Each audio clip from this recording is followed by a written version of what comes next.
background music pa lang, kabog na. So may pasyente nga tayo dito mga boss. So ang pyesa nga natin ito ay gearbox ng Isuzu Fuego.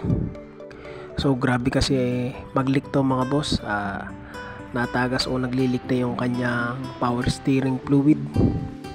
Kung may problema na yung mga gantong unit nyo mga boss, lalo na sa mga naka gearbox o sa mga naka old model, so please wag nyo ibabiyahe ng malalayo kasi napakadelikado nito mga boss, lalo na kung mag-leak to ng grabe. So ito yung mga mangyayari mga boss kapag napabiyaan nyo nag-leak ang inyong power steering fluid at natuyuan ang inyong gearbox. So number 1 dyan mga boss ay titigas ang inyong manibela, so mahihirapan kayong magkabig sa kaliwa at kanan mga boss. At kung may napansin na kayong leakage mga boss, so ipagawa nyo na agad sa mga trusted at mga kilala nyo mga mekaniko mga boss.